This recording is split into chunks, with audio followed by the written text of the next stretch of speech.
Hey, hey. I think we are live. Alice, hello. How are you? Hi. Hi from Uh, upstairs. we're in the same house, but this is like a little bit of our life. We just need a little bit of space from each other, but that's not actually the reason. We just didn't think the Zoom screen would work as well. So awesome. Thank you for confirming, everybody. We are live. Hoping we're live on Facebook and all the things. And gosh, we have been getting like some requests from this. I feel like more recently lately, right? We were out to dinner with a couple friends, and Yeah. they're just peppering us with questions like, "How do you guys set goals?" And I feel like that has like started this whole chain of conversations that we've been having about it. And Mhm. I guess just to kind of ground us at the beginning, Alice, like when you think about the power of goal setting. I mean, I know you're coaching agents, goal setting with their kids. What's important about goal setting to you? Well, I think if we go back and any one of us look at, hey, when we were 18, when we were 20, when the world's your oyster and you feel like, there's this whole big world out there to conquer, none of us says like, hey, I want to go live an average life. And yet I see a whole bunch of people just living average lives. And the difference between living an extraordinary life and living an average life is really just this identification of where the gaps are and then some sort of plan to move forward. And it doesn't always look like what you think it's going to look like, but it's that progress, it's that move towards that is the win. And that's the only difference between ordinary and extraordinary. Yeah, I love that. I love that. And by the way, Alice, so I think it's because I'm hardwired in and you are not. Your Wi-Fi is a little glitchy. So if it gets glitchy, I will interrupt a little bit and take over, and then you come back. Hey, everybody, this is our family. This is the best goal setting we have ever done. Is we have been launching these 4 businesses. We've had an exit, a liquidity event on 2 of them so far, kind of. 2 more liquidity events still in the future. This is what goal setting looks like as a couple. Alice, you want to introduce the crew there? Yeah, this picture was taken when we went to Spain last year. So Carissa's our oldest. She's 20, and then Laura's 18, and then Annika's 15, and Brianna's 12. Yes, yes. The awesome. Alice and I have been married for 24 years, about in a month. But I feel like we're getting closer to saying we're coming up on 25. I think we see it. I think we can round. It is inside. It is inside. By the way, if you're joining in here, I'd love for you to start to drop in the chat. Two things. One, where are you from? Where are you joining in from? And 2, what is it about goal setting, specifically as a couple, perhaps? But what is it about goal setting in business and life that is important to you, that makes you want to take some time out this afternoon to join us in this conversation as we go through a couple announcements? One, a lot of our goals had to do with a move to Austin, which means and an amazing house here, which means if you're coming to Austin in August, our real estate franchise, Keller Williams, has a big annual conference. You don't have to come for that. You could literally just come for this party, but we are doing a party on August 12th. We would love to see you. So there's a few details for that. And then also, and this will be a little bit of what we'll talk about today. We're starting to do some workshops for couples, specifically couples that feel like they've got to be partners in business and partners at home. And there's a almost a polarity challenge in that. There's lots of challenges in that sort of a world that are different from other couples. But if you find yourself saying like, yeah, that's us, like we have that kind of challenge, wow, we would love to engage in conversations with you, with other couples that are facing similar challenges. And this is going to be one of those in-person conversations that we're going to lead in that. So if it resonates for you, check it out. We'd love to talk with you. Reach out to either of us. And then randomly, Alice and I are speaking at a real estate conference in a couple weeks. If you want to join us in Nashville, we'd love to see you. And there's some details on that. But Alice, goal setting. When you think about, and I'm gonna show a picture here in a second of like our very first goal setting experience. So don't give that away. But like when you think about goal setting for us over the last 24, 25 years, like why has this become so important? Well, one, no one taught us how to do it. So this wasn't something that we came out of the womb. We didn't come from families that did this. This isn't something that, we learned young at all. This was something that just through we're both very growth minded. We're just like, we want to grow, we want to learn. How do we get better? And I think a lot of the things that we were reading, even in our late teens, early 20s, everybody would talk about goals. And so when you start seeing something pop up really often from people that are extremely successful, you start to listen. And so this word goal kept coming up over and over again. So we just got curious about it. And I was going to, is it okay if I share our first anniversary story? Yeah, that's awesome. Because this was kind of the first time that I actually saw, oh, this whole goal thing, like there's something to it. So we were living in Chicago at the time, and our first anniversary rolls around. We didn't have a lot of money, so we lived in the suburbs. So our big splurge was go on Priceline, find a hotel downtown for like probably $70, 20 years ago. And like, we'll just stay downtown. So we took the train downtown. We stayed for a couple of nights. We went to Starbucks. We took a journal. And I think he just said, like, let's just make a list of all the things that we want to do in the next year, or, just in the next whatever. So we just like made these like ridiculous lists of just all of these things of things we wanted to do, places we want to go. We just made these big lists. And we had a fun weekend. We went home. We got back into the groove of life, went back to work and all the things. And our second anniversary popped around. So 365 days later, we're like, hey, what should we do for our anniversary? Hey, we should go do what we did last year. That was really fun. And we were literally on our way out the door, and you're like, hey, where's that journal? I'm like, I don't know. I haven't seen that journal since we used it last time. And I don't know where the depths that you dug this little journal from. You brought the journal, and we started to go down that list, and my mind was blown at the number of things that we had accomplished that year that were on that list that I hadn't looked at. Neither of us had looked at it that entire year. And that's what I'm like, holy cow, like, I didn't have to look at the list and this stuff works. So that was when I was sold. I was like, there's something to whatever's going on here. And I think that was also probably when we got sold on setting goals as a couple, which I was just at an event a couple of weeks ago out in California, some very high-powered entrepreneurs. But the challenge that we had at the lunch table was everybody was talking about their goals and business and their personal goals. And I just asked the question, how do you set goals as a couple? How do you set goals as a family? And it really exposed that even if you as an individual are really good at goal setting, there is a unique challenge to setting goals inside of a relationship for something like a couple. You might hear Alice and I use language like there's Seth, there's Alice, and then there's our couple. And it's almost like it's this third entity, like a corporation, or there's this entity that like it has goals, right? And I think we all intuitively know that when we get into a relationship, but we're like, there's something powerful here. Like these two people are coming together and we think this new entity is supposed to do something great in the world.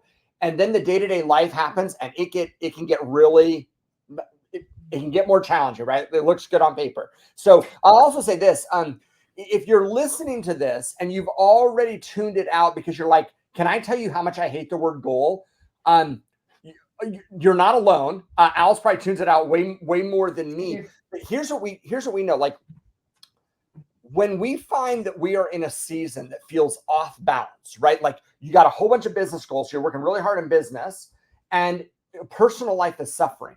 One way to understand that is that goal setting sucks, right? That could be one way that you just interpret that part of the world. Another way to understand it is actually that we just haven't set enough counterbalancing goals in other areas that matter.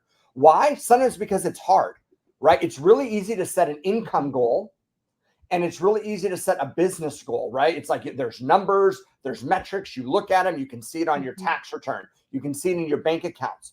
Try setting a goal for a relationship with your teenagers, right? Try setting a goal of how to like rekindle a relationship. And the reality is that stuff is often far more qualitative than quantitative. It's really hard to like put a number on it. And so we shy away from that. And then we start saying something like goal setting doesn't work. The reality is we just need to find ways to set goals inside of every category of our life. By the way, if you haven't heard of this study, right? I think there's a study, I think it's Harvard. I guess it could have been Stanford, but it's a whole idea of when you're setting goals, right? You get this whole population. Not everybody sets goals. So the fact that you're on this webinar right now, like you are a goal setter, right? Like you're attracted to this.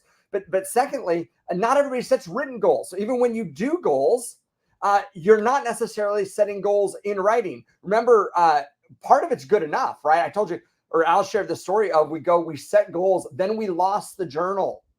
We didn't read this thing. It wasn't on our mirror every day. We didn't do chants in the morning. We didn't do anything. We literally just wrote goals and then it disappeared. And a year later, that subconscious stuff had gone to work, right? I mean, that's what's really powerful. But the 3% of the class that had written goals and a plan were making 10 times as much as the rest of the 97% of the class. And I could say, who cares about the money? The money was probably the least important if they set goals properly, right? So our very first goal setting experience, look at that little girl in that picture there. That's unbelievable. That's wow.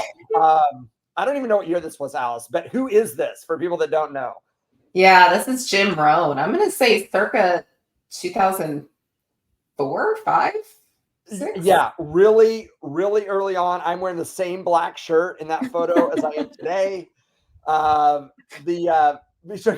So we're going to give you a couple tools around setting goals. Here's the very first one, right? What we learned first from Jim Rohn was this: get a blank journal, get a blank piece of paper, sit down. Now, because we want to talk about how to do this as a couple, we're going to suggest like doing this as a couple. And if you're watching this and you're like, I didn't catch the couple part, I didn't get that memo, awesome. Go do this by yourself. Totally fine.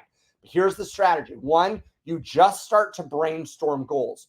You don't put any other filter on it. You don't ask yourself the question, what are my 1-year goals? What are my 10-year goals? You don't ask that question first. You just start to drop everything onto a piece of paper of your goals. I think his goal, I think that the instruction that he gave was, how fast can you get to 100 things? Yeah. Because you really want to keep momentum and just keep going. Just write it down. Like, I want a Tesla. I want to travel to Italy. I want to go on a hot air balloon ride. Like, you just keep going. And there's categories for it, right? We'll cover this a little bit later, but one very simple one is be, do, have. What are things that you want to have? That's that Tesla, right? What are things that you want to do? Travel to Italy. What are things that you want to be? Somebody who completes a marathon, right? Be, do, have goals, all different types. But the point is you brain dump them. So when we first did this, we brain dumped 100 goals. Maybe we got to 200. Mm-hmm. And then we followed the next step of the exercise. And the next step of the exercise is next to each number or next to each item, you write down the number of years that you think this is a goal, right? So if we said, take the kids to Italy, if we wrote that in the last year, we would have written next to that 1 because that was actually a goal that we had for 2024. But there might be other goals. Like, I mean, how many years now have we actually had go back to Bora Bora on our goal list, right? I mean, it's been a bit. And that one we might write like that's a 5-year goal, right? Or I want to learn how to fly a plane. And for me right now, that'd be like a 5-year or a 10-year goal, right? It's somewhere in there. What you notice once you do that, once you start writing down the numbers next to them of like, how soon do you see this happening, is we start to notice as individuals and as a couple, if we are nearsighted or farsighted in how we set goals. So Allison, and how we see time. Yeah. Say more about that. Like, where did you notice when we started to write those out about the goals that kind of you added? Yeah. So just for an added layer of clarity, like this is an exercise that you do together but separately. You each have your own list. So this isn't a list that you want to do, 100 together. It's like, I've got my journal, you got your journal. We each have a list of our 100. And you're going to put those 1, 3, 5, 10 next to each one. And what I noticed when he had us do that piece, I was like, holy cow, I've got a lot of 1 and 3, mostly 1. Like my view of time is right here. I'm like, well, what are we doing next week? And what are we doing next month? And I can kind of think about Christmas, but you want me to think about Christmas 5 or 10 years from now? Like my mind was like, I can't, like, how do I go there? Because that isn't my normal nature. So there was a gap for me in the whole, like, okay, 10 years from now, how old am I going to be? How old are my kids going to be? So that was a really stretching activity to realize like, oh, okay, I would be best served to like try to think of some things of what could be goals in 5 or 10 years.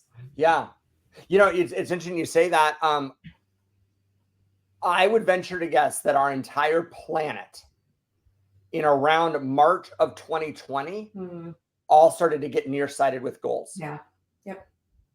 And as a little bit of an aside here, if you have ever experienced seasons in your life that you're like, I felt like that, I feel like I'm in a valley.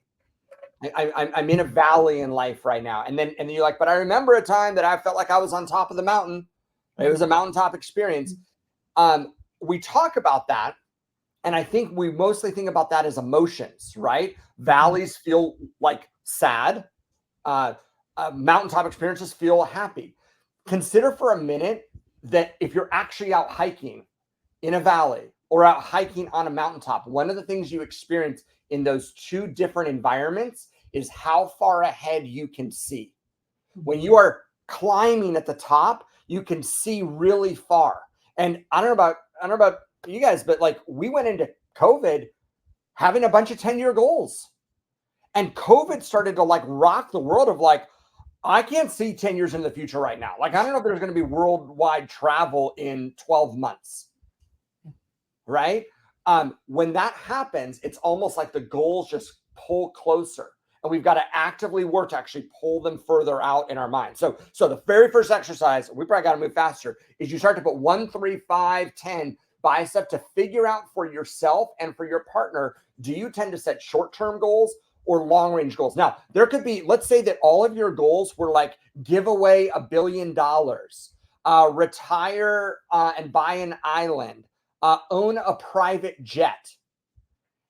And we get together like, but you're 21. Like, what's your goal? How about get a job, right? I mean, this maybe I'm only talking about our kids. No, there are people. Speaking of which, this is a great exercise to do with your kids too, because if you can see how they think about goals and time at a younger age, it just gives you a lot more to work with over time. Yeah. The goal is to become balanced across time, right? So second exercise. See where I can move this here. Maybe second exercise. Okay. Tice. So we were debating this morning of whether we got this from Tice or not. But one, this is an amazing book. Go read Smart Talk. So I just want to give Tice credit. And the framework that I want to give him credit for, you could also apply to the book Vivid Vision by Cameron Herold. Also an awesome book about 20 years later, but I think has some similar vibe to it. And the idea is this. Setting goals, right? You put it on this list, but another way to set goals is almost in a narrative format because we are humans and we think in stories. So just go get a blank journal, write down at the top of it, it's December 31st. And now you pick a time frame, right? Maybe it's December 31st, 2025. Maybe it's December 31st, 2030. You put a time frame on there and then you start to write something that becomes the qualifier, right? And I've just had the most amazing year as a dad, as a business person, or in this case, we've just had the most amazing year as a family, ... And now you just start to tell a story as if you were in that moment in the future, right? This is a whole different type of wiring of our brain. It's not bulleted points. It's not necessarily thinking through it analytically and organizing stuff, but it is telling it as a story narrative. And it is amazing what this awakens. Any experience you've had with this, hon? Yeah, I actually many times will do this as a bullet point list just because it's how my brain works. Okay. And I'll go back and write it into a story. But I think the most important part is really seeing yourself there. Like, okay, it's December 31st, 2025. Where am I? How old am I? How old are the kids? Okay, this was the most amazing year because, and then you just start to dream a little bit of like, okay, if this was the most awesome year of my life, what are the things that were present? And you just go and I think a big key is to release judgment as you're doing it. Yeah. Because you can't judge it and write it at the same time. You really have to be fully in it without judgment. Because here's the thing, you don't have to share it with anybody. You can burn it when you're done if you want. Like, This isn't for anybody else's consumption. But writing is the deepest form of thinking, which is really why I think a lot of us are afraid to do it, because it is such deep thought. But the reality is, again, nobody else. You don't have to share it with anybody, but the gift that you give yourself to do it is massive. And I think another key element is get out of your normal everyday habitat to do something like this. This is why Seth and I travel a lot. This is why, like, the best times for us in setting goals, we literally like will pay money to get on a plane and go somewhere, whether it's a conference or, you know, to see friends or whatever, because we have to remove these boundaries that are in our mind and just in our physical space that draw us back to ordinary. They're inspirational. You get out of your own space. Yeah. Yes. Yeah. So, and by the way, both Lou Tice and the Jim Rohn approach are they can feel pretty 30,000 foot view, right? Like this is not how to take a goal and turn it into an action plan. Also a very good workshop. This is about like dreaming as big as you can. What we do know is the bigger the goal, the more the magnet that pulls us towards it. And now this kind of last comment on kind of like the big thinking. I see vision boards here. Is this Laura? This is Laura when she was. This was 2015, so she would have been 9 when she did this. And I think this was probably her first or second real vision board. This was her second vision board experience. And you know what? I can tell you and I are looking at this picture for the first time. Mandy, thank you for helping us put this in. I swear that picture that she has down there, if you told me those are people surfing, I would not be surprised. I would not be surprised. I might just be saying that because of where she is right now. But yeah, Alice, what's our experience been with vision boards for the kids and for ourselves? I think for those of us that are like, you know, words are hard, putting pen to paper is hard. Great. Then go do something visual. Yeah. Pick up some pictures, because there's some of us that like just, it's a different way of goal setting. It's a different way of getting to the same place. So sometimes this is just a more inspiring and fun and lighthearted way to get to goal setting. And the number of goals that our kids have reached just by putting them on these vision boards, I mean, gosh, we've got a million stories of that. I will tell one that one year we did a family vision board where we got one big poster board and everybody got to put stuff on it. By the way, gotta be surfers. Stop it. We'll show her this picture. Laura is surfing in Nicaragua right now. That's pretty awesome. That's pretty awesome. Unbelievable. Great picture. Yeah. See, my mind gets blown every time. I literally found that picture this morning. We did this big family vision board, again, probably 7-8 years ago. And we just came back from a trip a couple months ago. And she started pointing out, she's like, Mom, like, we put these pictures on there because they were pretty. We didn't know where they were.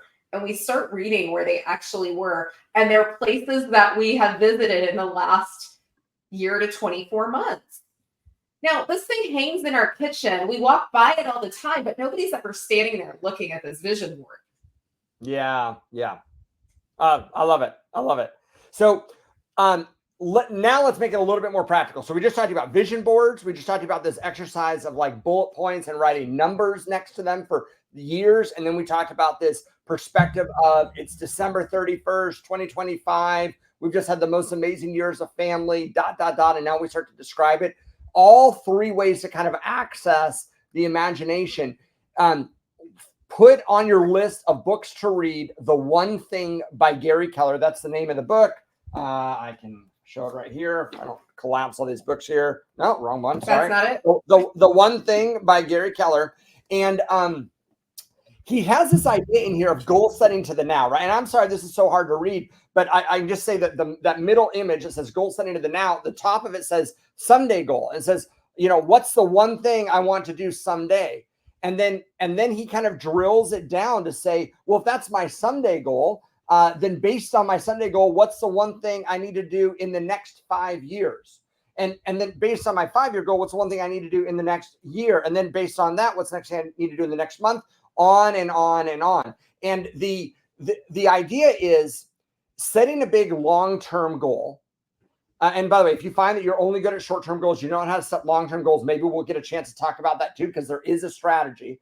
But if you're good at setting long-term goals and you need to work your way backwards to like, someday I want a jet, but tomorrow I need to go get a paying job. Okay. Tomorrow I need to go sell some more houses, whatever it might be. You work it back to how do you be present in the moment and do whatever's appropriate right now to set up that, as the left image shows, this domino chain of all the actions that you need to take. Alice, I know you get yourself a lot of Gary these days. Anything you would add on just this?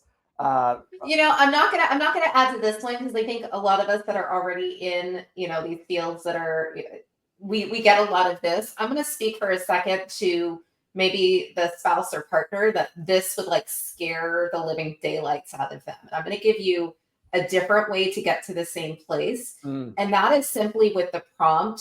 Wouldn't it be fun if ... Wouldn't it be fun if? And I started making lists like that because it took the pressure off that I had to go reach this goal.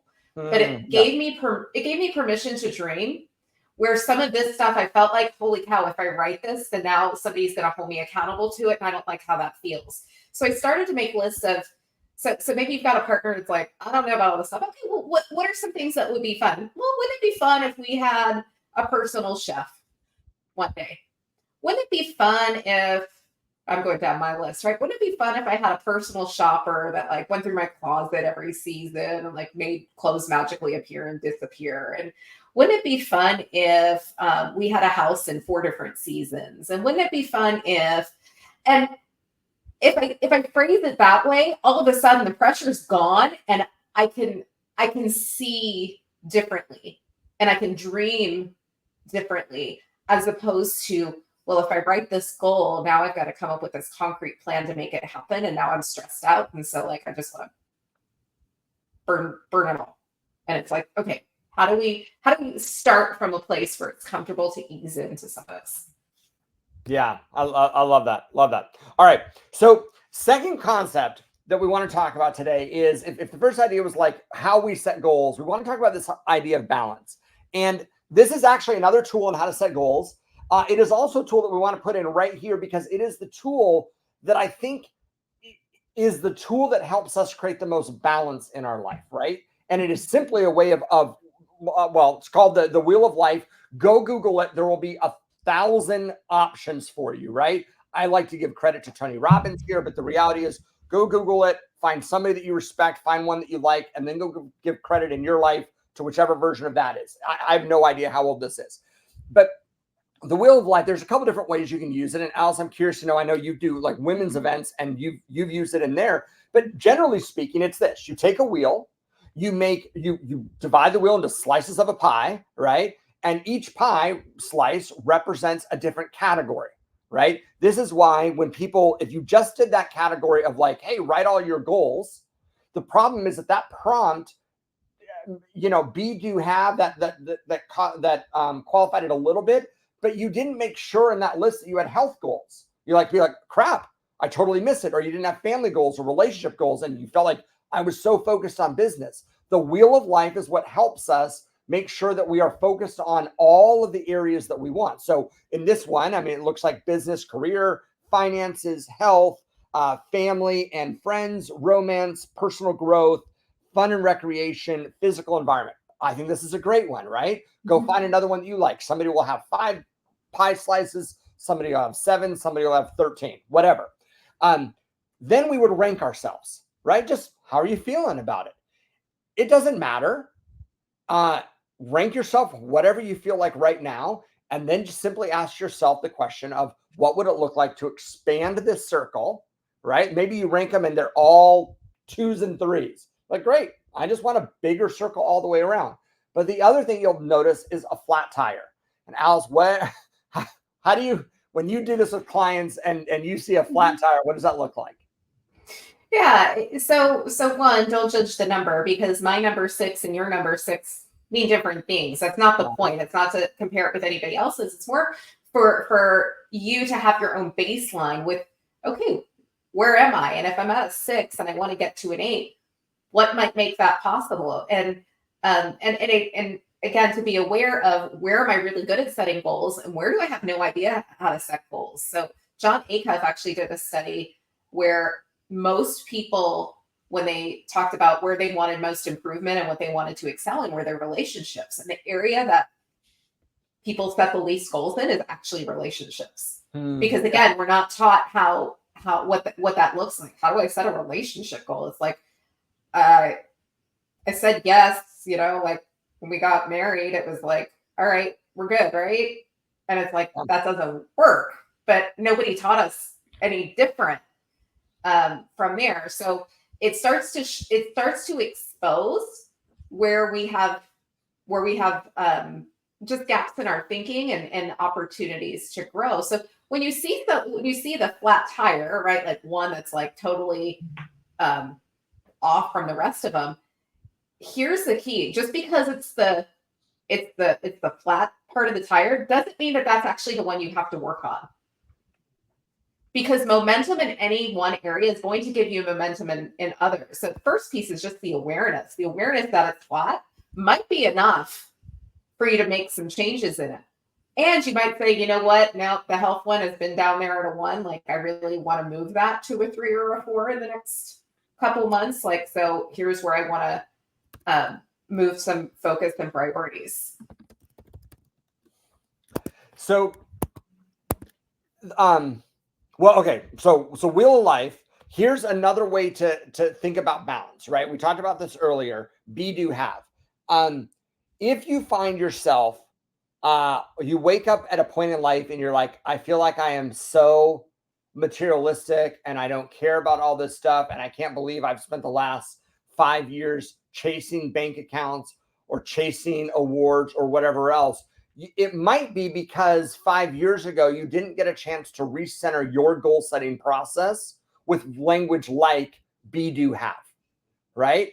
And the reality is, I mean, a bunch of different thinkers will say the world tends to focus on what they can have, and they kind of work their way to do and then to be. And if you just reverse it and focus on what you're being, and then what you need to, what that sort of person who's being that, what they would do, and what results that doing would end up getting or have. So you can think about reversing the order a little bit. I just say there are 3 different modes or 3 different questions that we can ask ourselves if we're going to be going on a road trip this weekend, right? Chances are the kids will be sleeping in the back a bit, and you and I will be in the front driving down an interstate thinking about what are the things in our life that we want to be, do, and have. And they just access different parts of the values that matter to us. And you want to say on be, do, have? Yeah. So sometimes, again, if you're, with a partner that this feels hard or this feels like overwhelming, start with what you don't want. Because a lot of times we don't want far more quickly than we know what we do want. And it's a great place to start. Like, well, what's not working for you right now? What do you not want? Yeah. What's that question, Alice? What in your life right now is dying or ending, and what wants to be born? What a beautiful way to access this, almost in this, like, spiritual or seasonality of like, just what in your world right now is dying or ending, right? Coming to its conclusion, and what wants to be born. I love that. Yeah. I get to the away from the what you don't want. Exactly. Yeah. Yeah. Okay. So here's one. And actually, Mandy, if you can hear this, I don't know if there's a way to put a link wherever links are supposed to go for folks to download this. This is kind of interesting. So this is something that we put together this year. And it's a little bit of a spin on a wheel of life, right? So if you can see this, at the top of this, there's just several categories, right? Physical, mental health, career, financial, love and relationships, family and friendships, environment, personal growth, spiritual growth, travel and adventure. You make up your own list, right? All you have to do is get a piece of paper and make a grid like this. But here's what's interesting. On the left side of this, they are periods of time, right? Now, if you imagine that the very bottom of it, it says 10 years, and then above that, it was 3 years and annually. That's kind of like where that Jim Rohn exercise started. And the reality is a lot of our goals, as they become closer and closer to action plans, we want to drill it down even further, right? So imagine hourly, daily, weekly, monthly, quarterly, annually, 3 years, 10 years, and make any other ones that you want to go in there. Here would be a very interesting exercise if you put yourself through it, is just start to fill this out for your own life. Focus on the things that you find easiest to fill out. In fact, if you are watching this right now and you want to play along in the chat, here would be an example, right? Put something in the chat that when it comes to your physical health is a goal, and then share the time frame in which you do it. So for example, you might say, I drink water every hour, drink a glass of water every hour, or I work out every day, or I go get a physical annually, or I go get a massage monthly, whatever it might be, right? Those are examples of goals inside of one category, physical in that case, over a period of time. Here's what we've noticed. There are areas that come more naturally to us than others. There's time frames that come more naturally, and which means that there are time frames that we need to work a little bit harder to figure out. And that there are categories or columns that come more naturally. So you might fill this out. I'm remembering a workshop we did with our agents a couple weeks ago, and somebody filled it out, and she goes, I got nothing in family and friendship. Mm-hmm. I got nothing. And she was doing an awesome job in work, and she was focused on her health, and she was like, the family was coming together, and she felt, but she just noticed a gap, right? And then in a way you can almost start to chunk it down, and it's just like, well, fill in one square on the bingo sheet, pick something, right? I mean, Alice, you and I we've had good seasons in our relationship. We have had terrible seasons. And in our good seasons, we look at a chart like this, and we look at love and relationship, and we're like, yeah, we got stuff all the way down the columns that work. And when we are not at our best, we look all the way down the column. We're like, we got to put some stuff in there. What do you notice when you're looking at this, or how you've interacted with this, hon? Yeah, I just love how it breaks it down, and I'm just going to urge you, when you pick something like this up, that the whole goal is to find the gap. Like, get excited when you see the gap, as opposed to like, oh my gosh, feeling, some sense of shame or disappointment around the gap being there. We all have them. We just don't talk about it. So go look for where the gaps are and be excited about where the gap is, because now you can do something about it. You're now empowered to make a change, should you want to make a change. And it doesn't have to be this massive thing. Like, she didn't have anything filled out in friends and family. Great. Just like you said, one square, just one. What's one easy win? Because now you're already exponentially better than you were before you identified it. Yeah. So here's a very helpful tool. It helps you think through the different categories of your life that matter, but also thinking through. Here's what we notice with couples. With a lot of couples, we're like, walk us through some of your goals for your relationship. And they're like, we give each other a kiss every day. It might be like, we're just trying to survive. And what they end up having is they have like this, daily habit. But when we're like, when's the last time that you got away as a couple? Like, when my kids were born 6 years ago, right? Or whatever it was, right? And what we realize is what's missing are some of these longer term goals from a time frame perspective. So, and when you're in the thick of it with kids and family and stuff, it's like, I kind of hate it when people are like, oh my gosh, like, you're gonna miss these days. I'm like, no. Like, it was so hard to hear that stuff. But I think to have these conversations with one another, to see how you each, again, see time is what shows up when you're doing this. Because like, one of you might have a whole bunch of hourly, daily, weekly. One of you might have all these like 5, 10 year, and some categories where we've not been taught societally, like, what do we want our relationship to be when the kids leave the house? Yeah, I think that's huge what you're saying. We're going to start talking about like differences as a couple. But like, imagine if you both did this, and then you look at each other's, Alice normally Alice is a lot better and more focused on sort of that top part of the chart, right? She's just more kind of specific time. It's just, long-term planning is lunch sort of stuff. And I mean, there's a difference in how we all see the world. All right. Alignment as a couple. So we're talking about goal setting, but we also want to be talking about goal setting as a couple because we think it matters. Like we actually think we all at some point in time got into these relationships thinking that as a couple, we were going to go make some beautiful music in the world together.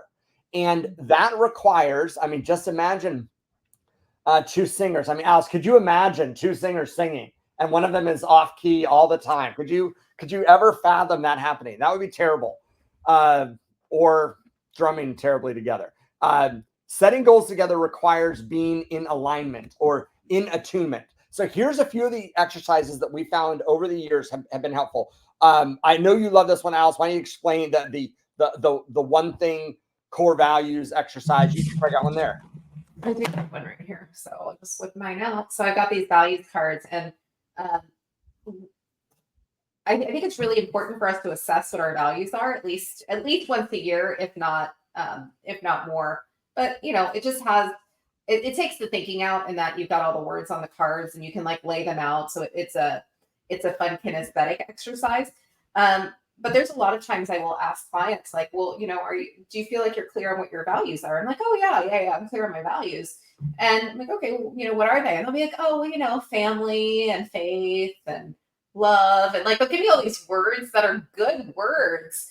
But the reality is that our values are how we make decisions. And my top 5 values, none of those words show up. It doesn't mean that I don't love my family. It doesn't mean that I don't care about my faith. It means that there are other words that are actually the way in which I approach life and I make decisions by. And when I am in alignment with my core values, my life and the life of people around me is really awesome, because like I show up as the best version of myself. When I feel myself getting crispy, or I'm like, I don't like something, or something's not working, I just go back and I can look at my values and see that, I'm crispy because I'm out there. There's a values misalignment going on, which is why I'm not enjoying this. And I care about my values so much that they're actually the screensaver on my phone. Well, it's on Do Not Disturb, so I can't show you right now. But my screensaver on my phone shows like all my 5 core values, because that's how often I go back to looking at them. It's every day in real time. If I'm posed with a question like, hey, well, do you want to go do this thing?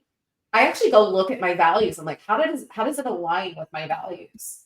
Because if it's not in alignment, it's an easy no. And somebody's asking in the chat what your 5 values are. Do you want to? Yeah. So my number 1 is community, which those of you that know me well will not be surprised by. But for me, it's all about community. So community, fun, harmony, achievement, and freedom are my 5.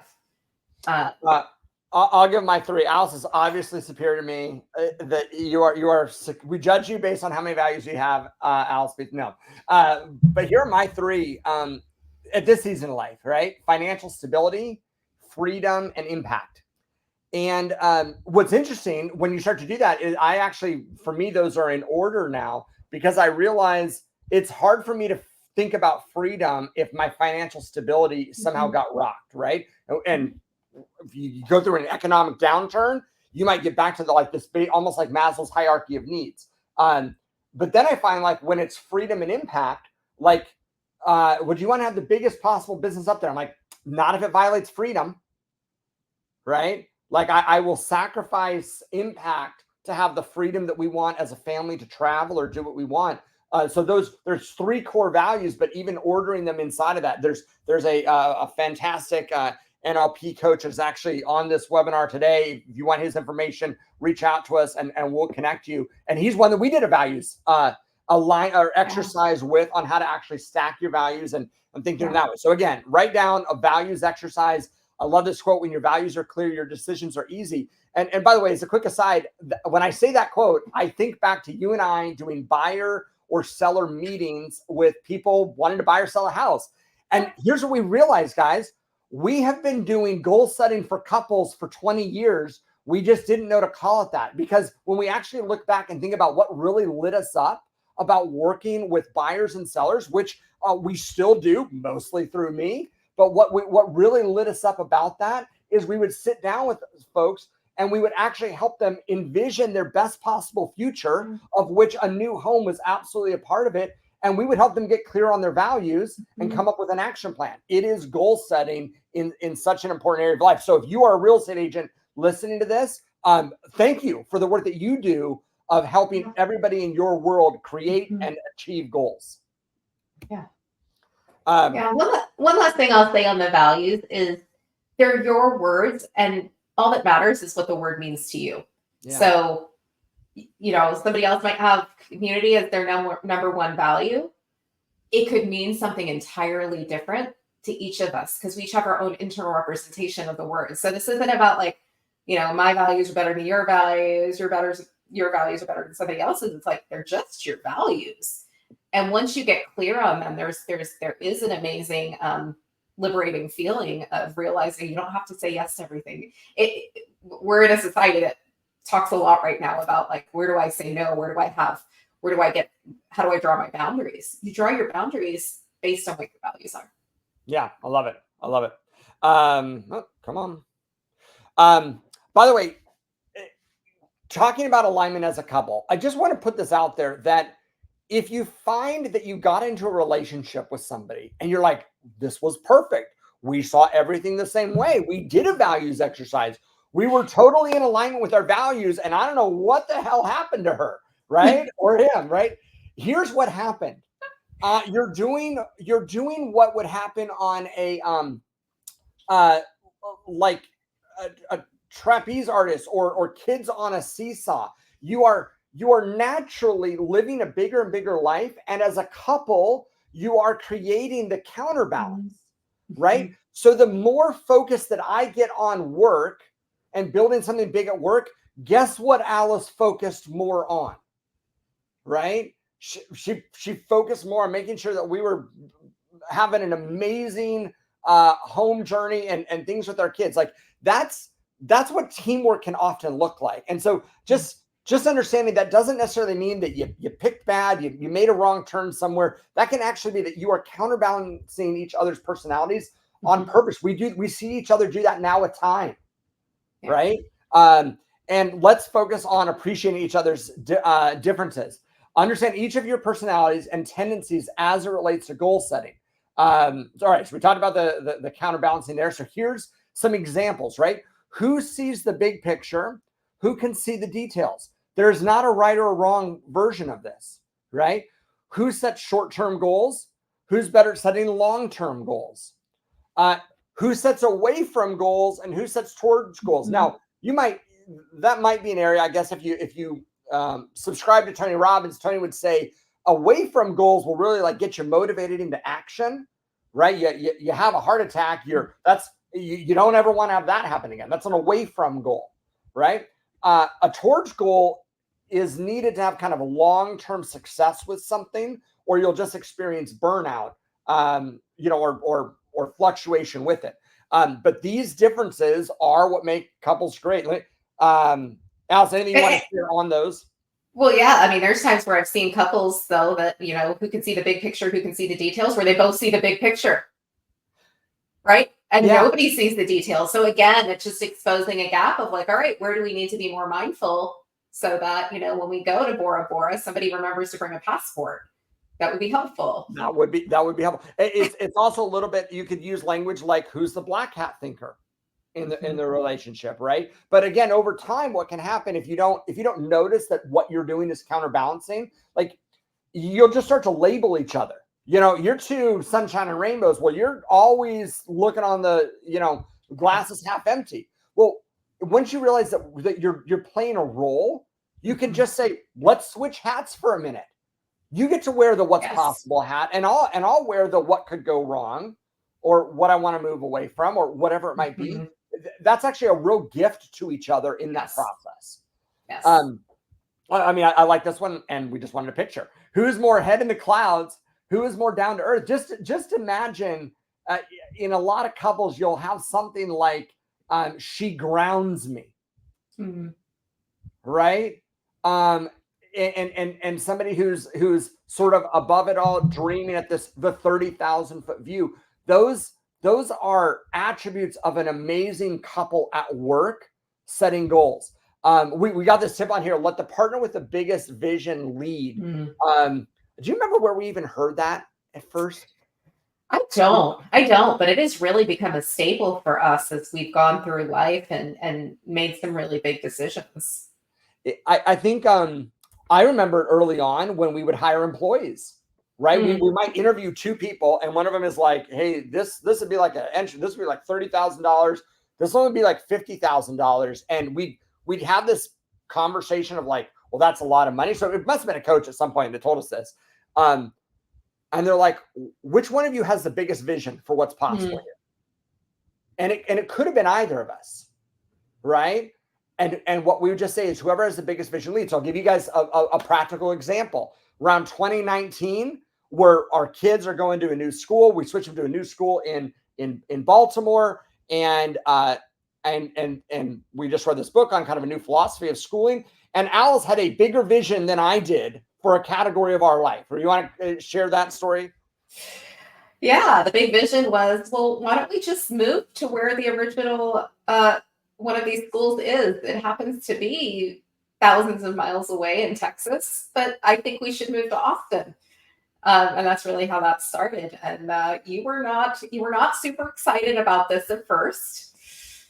No, guys, she had a bigger vision in that area of our life at that moment in time, right? Now we got here and we're in an apartment, and all of a sudden, like, one thing leads to another. And I can just tell you that we are in a house today that we would not be in if Alice's vision had been the one to be like, let's buy this house. Yeah. My vision was big enough. My vision was big enough to get us to Austin. And then I was like, we can just live really small and stay in an apartment and live really little, but we get to be in Austin. And you're like, no, if we're going to live in Austin, like, we need something different. I'm like, no, we can just be really small. So yeah, that's. Yes, I remember that. I hated those days. All right, another version of alignment as a couple. I want you to think about centers of knowledge. When we even this whole webinar so far, like goal setting, and thank God we didn't break out SMART goals, right? Although we just did right there with that sentence. But understand, a lot of that already is coming from head knowledge. No problem. That's fantastic.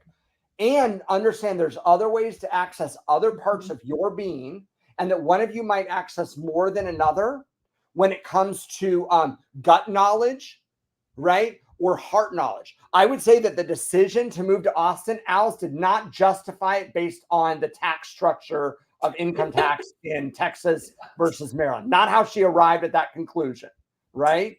It was like this cry of the heart, like my soul is telling me this is where we need to be, right?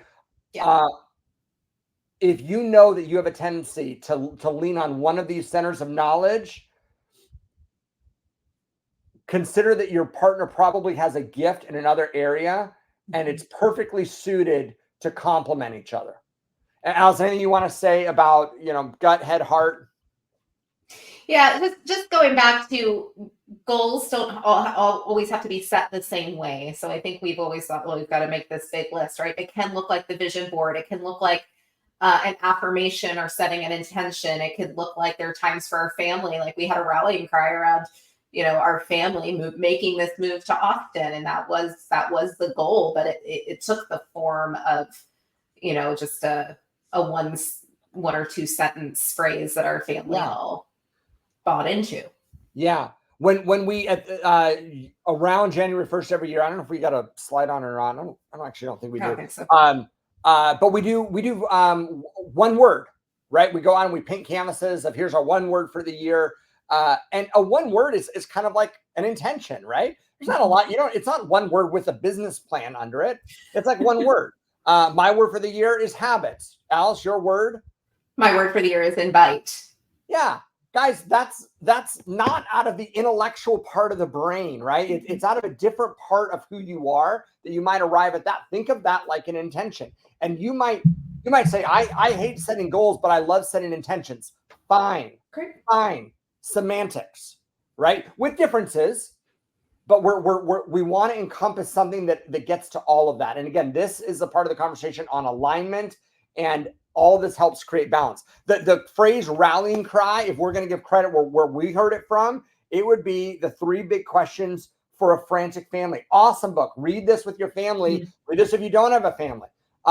But one of his lines in there, he talks through value exercises, and then he says, he poses the question, what is our family's rallying cry right now? You could have a rallying cry as an individual. You could have a rallying cry as a couple, as a family. A rallying cry is different than a keynote speech of SMART goals. It accesses a different part of who we are. All right, Alice, cadence of when we realign. Yeah, walk through, like, when we've been at our best, what does this look like, and what would you offer to folks? Yeah, so the weekly date night is something that I think we've done pretty darn well through having 4 kids and them being really young. So that was something that we've always made a priority. And now we're in a season of our kids are older, and for us, it's probably more like two nights a week that we'll go out. The monthly overnights, the quarterly getaways, vacations versus family trip. We had a coach that taught us about that very early on, that family trips are not vacations. So things that you and I do together without the kids, and then an annual adventure with the family. So really putting in these big rocks. So part of goal setting for us is even just looking at, two tools that we use. One is a calendar of just dropping these things in. The other thing we do is we go back and we look at pictures from the past of, hey, what have we done, between January and July of this year so far? Because there were so many things that have already happened that I believe I don't remember, but it shows up obviously in pictures that we've taken. But the whole idea of getting out of your everyday space is so important. Like, if you're doing a date night, well, we've got our favorite restaurant we always go to, right? But like, if you're leaving our house and going somewhere else. Oh, am I breaking up? Yeah, well, no, your audio's been fine. Your audio's been fine, but video's a little wonky. So I'm going to cover for a second. We'll see if it gets a little bit less glitchy. What I'd say is, if you're watching this, write down, pick one of these. So you're like, this is the one that I want to improve on a little bit right now, right? Like, maybe you're like, we're nailing it at a weekly level, but we're not really doing like this quarterly recalibration. I'll just say that about monthly, we find that we need about 4 hours to really kind of walk through where we're at goals. I see you blinking, so I think that you're back on. If monthly you're like, yeah, we've got about 3 or 4 hours of stuff that we need to talk through. Absolutely, like, we don't take out a calendar necessarily on date night, but by monthly we are looking at finances together, and we're looking at our calendar together, right? The 2 areas that your values will show up in your life is how do you spend your time and how do you spend your resources. And so we'll look at those things monthly.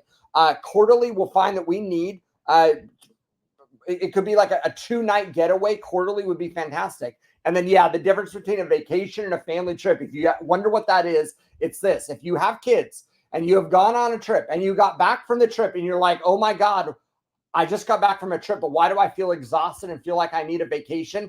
And the answer is because you do.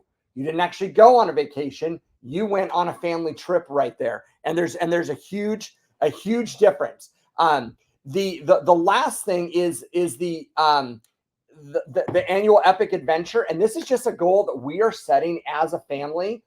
These are the big rocks. Let me switch to the next thing. Give me just a second. I'm going to give you some closing thoughts on alignment here. Give me just a minute. As we wait to see if Alice will come back in. All right, while she is. 2 things. Alice, you're back, if you can hear us. 2 things on alignment. Number 1, Alice, you're back up there. The 2 things on alignment. 1, the faster you go is when you will notice that you're out of alignment. The faster you go is when you will notice that you're out of alignment. And it's like one of those things where it doesn't shift right away. But when you start getting this car going at 60 miles an hour, that's when you notice if the wheels are rattling, because as a couple, you are not in alignment with your values. We don't notice it when we're slow. We notice it when we're fast. The second thing is this idea of the compass and being 1 degree off. Again, you don't notice how far off you are right away. We don't notice when we're out of alignment when we've only gone a few steps down the road. We notice it when we check in after a difference in time. Over time, over a distance, it makes a huge difference, that 1 degree of separation. And the third thing about alignment that I'd leave you with, and then Alice, we'll get your closing thoughts there, which I'm hoping it's going to work, is the idea of synergy. If you've ever heard the story of the Clydesdale horses, the Clydesdale horses are this metaphor for all of us, right? Here's the metaphor. If one of these horses can pull, I don't know, 1,000 pounds, right? If one of these horses can pull 1,000 pounds, and then two of these horses together, you would think ought to be able to pull 2,000 pounds. And the reality is the amount that they can actually pull together is far more than the sum of their parts, right? If one can pull 1,000 pounds, then one can. Oh, Alice, you came to join me. All right, we'll switch this out here. It is what it is. All right, there we go. If one can pull 1,000 pounds, and we would think two could pull 2,000, the reality is you are better together. This is the idea that like 1 + 1 equals 11, or it at least equals 3. All right, and the last thought I think is, so there's some resources, and people are asking for slides. Yeah, we'll definitely get some of these resources for you, but grab a quick picture of this. You got about 5 seconds to grab a picture of some of these books. Anything you want to share, and then I'm going to leave them with the we'll leave them with the realigned stuff. But anything else you want to share on this? No, I mean we are voracious readers, and so many of these books have had such a deep impact on our life. Yeah. All right, I'll leave them with this. Why don't you explain kind of what we're doing August 11th and 12th, and yeah, so who wants to join us? We have found that there is just such the community of couples that work together is just such an underserved community. And when we got into working together, we just went and sought out other couples who were successful at home and also in the workplace. And it was actually really hard to find people. And so here we are. We always said that we wouldn't do things prematurely. Like if I've got a 6-month-old baby, I'm not writing a parenting book, right? We're 24 years into this marriage thing, 4 kids, 2 out of the house. We've started multiple businesses, and now it's time for us to get couples together that work together, that want to have a successful business, but even more importantly, also want to have a successful marriage. And how do you do those two things together? So we're launching what we're calling Realigned at our home. We would love to have you join us. If you're wondering if you're a good fit or whatever, just send us a message. This is not about which brokerage you're a part of or anything like that, but it's really about, being committed to living rich in relationship, business, and legacy. Yeah. Love it. Awesome. Guys, thanks for being on today. We got to run. Obviously, we'll deal with our technical glitches for next time or not. But either way, we're really grateful that you're here, and we look forward to connecting with you soon. But we'll reach out. We'd love to hear kind of what's been most impactful on this content for you guys, so we figure out other ways to share some of this stuff in the future. Hope you guys are doing well. Take care. Bye.